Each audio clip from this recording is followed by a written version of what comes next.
ममलेश्वर ज्योतिर्लिंग, जे की ओंकारेश्वर ज्योतिर्लिंगाचाच भाग आहे आणि त्याचं द्वादश ज्योतिर्लिंग स्तोत्रात सुद्धा उल्लेख आहे, ओंकारेश्वर ममलेश्वरम। त्याप्रमाणे जेव्हाही आपण ओंकारेश्वर महादेवांचे दर्शन घेता, ममलेश्वरांचेही दर्शन घेणं अनिवार्य आहे, तेव्हाच आपले दर्शन पूर्ण होतं। तर त्याचप्रमाणे आम्हीही हा नवीन पूल क्रॉस करून ओंकारेश्वर महादेवांचं दर्शन घेऊन ममलेश्वरकडे प्रस्थान केलं।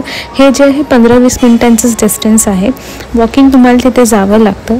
आणि तिथे गेल्यानंतर आम्हाला असं वाटलं की आम्ही कुठल्या तरी एका नवीन युगातच टेलिपोर्ट झालो। हे सारे स्टोन कट देवी देवतांचे टेम्पल्स आणि त्याच्यामध्ये असलेले हे ममलेश्वर महादेवांचं टेम्पल। तर चला बघूया त्यांची स्टोरी काय आहे इन दिस। आता आपण इथे ममलेश्वर महादेवांच्या मंदिरात येऊन बसतोय। इथे थंडगार वाटतोय, तर थोडा इथे बसतोय कारण कंटिन्यूस सकाळपासून उन्हात आणि लाईनीतच आहोत। तर ममलेश्वर महादेव आणि ओंकारेश्वर महादेव हे दोन्ही एकच ज्योतिर्लिंगाचे 2 भाग आहेत। तर स्टोरी अशी आहे की जेव्हा इकडचे महाराजा विंध्य जो होते इथले गॉड किंवा डीटी, ते महादेवांची तपस्या करत होते। त्यांनी क्ले फॉर्ममध्ये मातीचं शिवलिंग बनवलेलं आणि त्याला प्रसन्न होऊन महादेव स्वतः इथे प्रकट झालेले आणि त्यांनी इथे त्यांचा जो ज्योतिर्लिंग होता ते त्याचे 2 भाग झाले, एक अमलेश्वर आणि एक ओंकारेश्वर। तर हे ममलेश्वर महादेव आहे आणि तिथे आपण जे दर्शन घेऊन आला ते ओंकारेश्वर महादेव आहे। दोन्ही ज्योतिर्लिंगाचे जेव्हा दर्शन आपण पूर्ण करतो तेव्हाच हा जो ज्योतिर्लिंग हा पूर्ण होतो। हे दोन्हीही एका ज्योतिर्लिंगाचे 2 भाग आहेत। तर आता इथे बसलोय, ठीक। आता जी भोग आरती होती ती झाली, आरती आम्ही घेतली, पण खूप जास्त गर्दी आणि आता आमच्याकडे ताकद नाही आहे। आज मंडे आहे, पाऊस पण असतो, तर बिलकुल स्ट्रेंथ नाही आहे।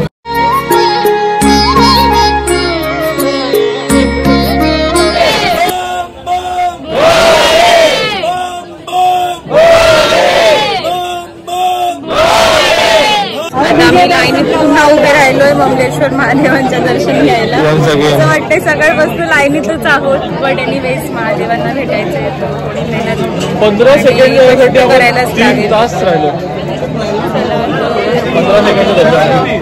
घेऊया दर्शन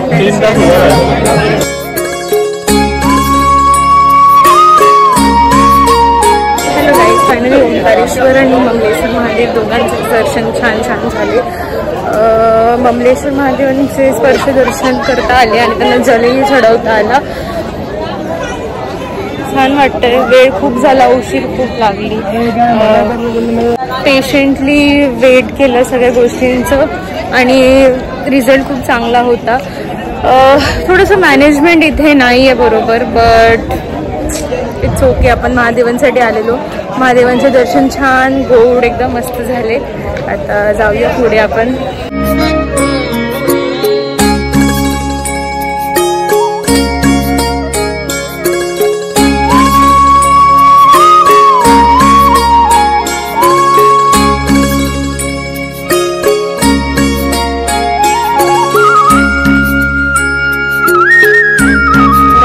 तर इथे ममलेश्वर महादेवांच्या मागे एक अजून हा मंदिर प्रियंकाला दिसतं आणि आम्ही एक्सप्लोर करत इथे मागच्या साईडला आलो। खूप छान मंदिर आहे आणि इथे जास्त कोणीच नव्हतं, एकच होत्या लेडी। आम्ही छान दर्शन घेतलं, महादेवांच्या मनसोक्त त्यांना पाहिलं। आता नर्मदा मातेच्या इथे जाऊ, त्यांचा आशीर्वाद घेऊ आणि मग जेवायला जाऊ।